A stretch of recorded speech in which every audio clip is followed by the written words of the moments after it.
Bonjour à tous, merci d'écouter à nouveau mon podcast. Je m'appelle Anneke et aujourd'hui j'aimerais vous faire découvrir un épisode passionnant sur un sujet qui à mon avis est souvent mal ou insuffisamment traité par les médias.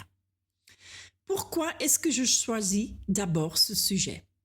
Parce que je crois que si vous n'êtes pas conscient de l'effet de vos pensées et de vos propres actes, il vous sera difficile de changer votre situation.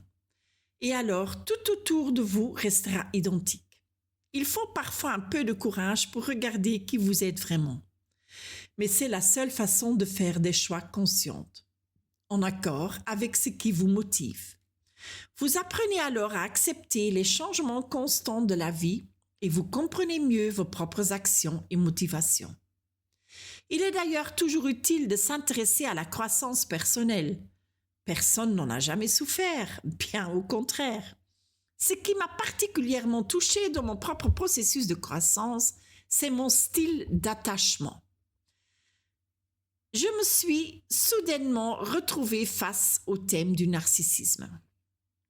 N'hésitez pas à donner votre avis sur ma vision, mais à mon sens, beaucoup de gens ne sont pas du tout narcissiques. Ils souffrent simplement d'un attachement perturbé.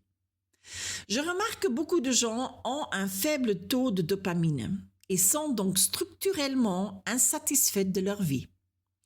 Et dans de nombreuses familles, on observe toujours les mêmes schémas. Souvent, un parent dominant est à l'origine du problème, qui se transmet ensuite à la génération suivante. Et cela donne naissance à des personnes qui se sentent moins fortes ou des enfants qui sont trop choués. Bien sûr, cela entraîne des défis spécifiques. N'avez-vous jamais connu l'amour véritable et inconditionnel? Il est alors difficile de développer un attachement inconditionnel, ce que l'on appelle en psychologie l'attachement symbiotique. Vous allez alors souvent inconsciemment rechercher la reconnaissance à travers toutes sortes de conditions. L'argent, le statut social, le sexe, le pouvoir, tout ce qu'un être humain peut désirer. Cela devient alors plus important que le sentiment d'être simplement assez bien tel que vous êtes. Saviez-vous qu'il existe 3 formes différentes d'attachement perturbé, à savoir le style d'attachement anxieux, évitant et désorganisé? Commençons par l'attachement anxieux. Imaginez un petit garçon ou une petite fille d'âge d'environ 5 ou 6 ans et à la maison on dit à cet enfant qu'il ou elle est très spécial. Mais à l'extérieur, personne ne semble le remarquer. L'enfant se sent donc en insécurité dans le monde car son environnement réagit très différemment à ses parents.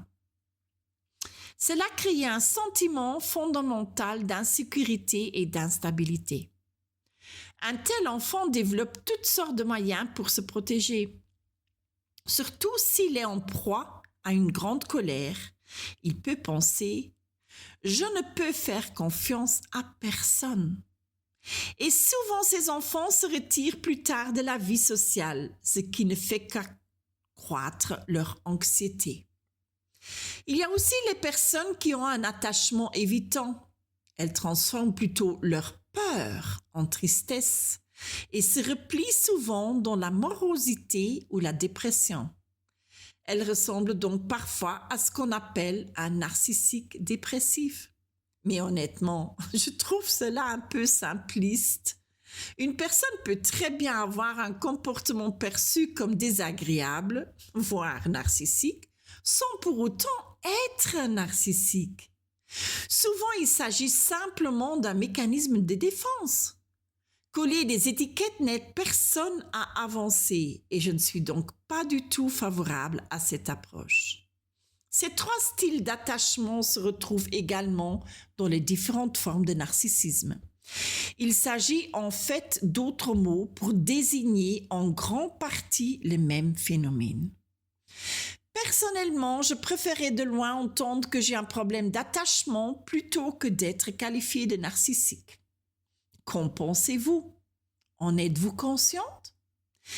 Il est bon de savoir que si vous avez un attachement insécurisant, vous pouvez obtenir un score plus élevé sur l'échelle de narcissisme et adapter votre comportement en conséquence.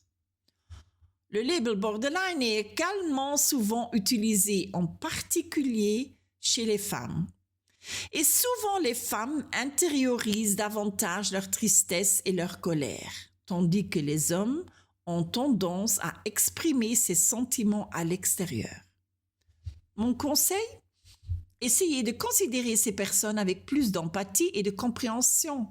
Essayez de découvrir quelle était leur relation avec leurs parents, quelle était la dynamique familiale et abordez cela avec un esprit ouvert. Ne vous substituez pas à un psychiatre, ni un psychologue ou un thérapeute et ne vous laissez surtout pas influencer par tous les articles médiatiques sur le narcissisme.